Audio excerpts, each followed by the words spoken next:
Aí foi uma imagem assim, ó, muito horrível. Muito terrorista, sabe? Porque a gente estava todo, né, todo mundo em casa, todo mundo tranquilo. Aí de repente a gente, né, vendo aquela água subindo, subindo, subindo cada vez mais, começou a vir os helicópteros, os helicópteros, e começou a vir os caminhões do exército e mais da brigada, alertando que a gente tinha que sair de casa porque a água estava subindo cada vez mais e que estavam abrindo lá as comportas e a gente tinha que ser obrigado a sair. E foi assim, aí a gente começou a se apavorar. Na verdade, a gente não tinha preparação nenhuma naquele momento, a gente só sentia que isso ia acontecer a qualquer dia, a qualquer hora, a gente não sabia que dia, a gente não tinha uma preparação para isso. Foi muito, sabe, muito apavorante, porque vinham, tiravam água, aí daqui a pouco voltava tudo de novo.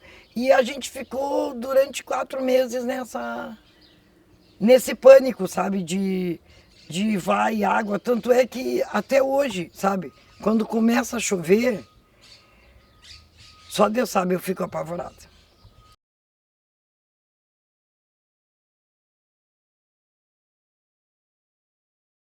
Eu me lembro lembro assim que as pessoas, né, começaram a levantar, a botar a geladeira por cima da mesa e deixar as coisas de qualquer maneira, porque a pressão era muito grande e as pessoas ficaram com medo né, de morrer afogada, porque já estavam traumatizados, né, de ver as cidades lá para Porto Alegre, Guaíba, né, que muitos morreram dentro de casa.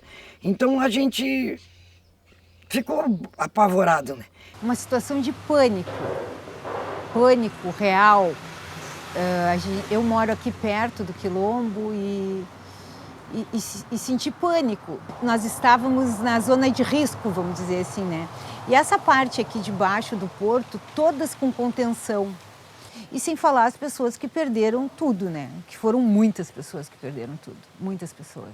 Eu deixei as minhas coisas em casa e o meu filho ficou cuidando da casa e eu saí.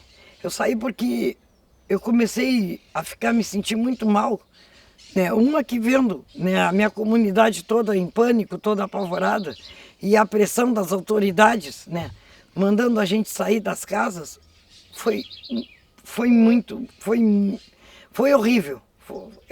Porque só a gente sabe o quanto é horrível e quanto foi horrível a pressão que a gente teve de sair das nossas casas. Foi muito horrível. Eu tinha uma ideia da enchente, do que as pessoas chegavam aqui e falavam, porque eu ficava das 7h30 até as 10 da noite na cozinha do Quilombo. Eu percebia toda essa euforia das pessoas, sabe, esse medo e essa ansiedade de não saber no que ia dar e quando é que isso ia acontecer e tal, de pessoas que não dormiam, né? Eu percebia tudo isso porque as pessoas contavam aqui dentro da casa, mas eu não tinha a dimensão do quanto isso era. E aí, quando eu saí para fazer a entrega, eu percebi que a situação era bem ruim mesmo, bem ruim, bem ruim.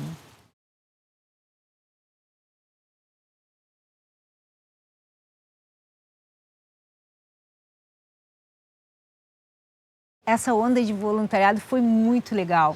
Era muita gente, era a comunidade daqui da volta querendo se colocar de uma forma... Olha, eu nunca fiz comida, não tem problema, mas eu preciso de ti para cortar a cebola, preciso de ti para cortar o tomate. Então foi muito legal isso, das pessoas se tocarem e verem a necessidade de apoio ao outro, sabe? A empatia. O que aconteceu? No momento da enchente, teve muitas ajudas.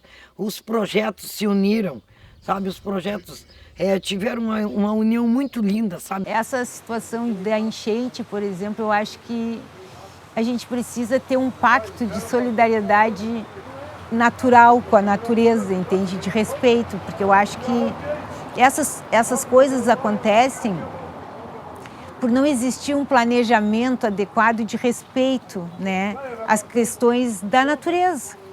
E, bueno, chegou um momento em que ela está cobrando o preço, e o preço é alto, e o preço são vidas. Porque o que está acontecendo é a imprudência do ser humano. Porque se o ser humano focar no que deve ser feito, porque eu não tenho, né, o estudo, mas eu falo, né, falo do que eu sinto, né? As coisas seriam diferentes. Mas só que a ganância, né, do ser humano está acontecendo o que está acontecendo. E que eu não descarto que possam acontecer outras vezes.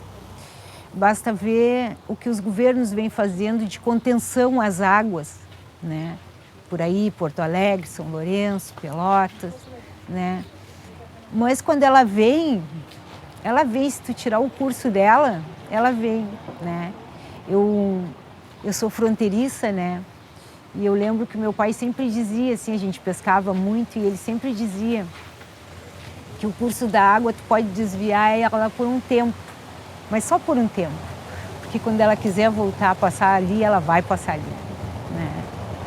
Então a gente vê secas nos lugares, enchente em outros lugares, né? Isso assim, ó, isso é o planeta Terra nos cobrando alguma coisa, dizendo, olha, parem, vamos fazer alguma coisa, né? Eu espero assim, ó, se as pessoas se unirem e terem mais respeito pela natureza, sabe? Deixar a coisa mais natural, respeitar mais a natureza, aí a coisa vai mudar. Porque se não respeitarem a natureza, começarem nesse desrespeito na natureza, não olhar a natureza com carinho, porque é como eu vi uma reportagem que tinha que a água dizia, eu só queria passar, né? Ela só quer passar, então ela vai ali aonde invadiram, então ela vem o lugar que é dela.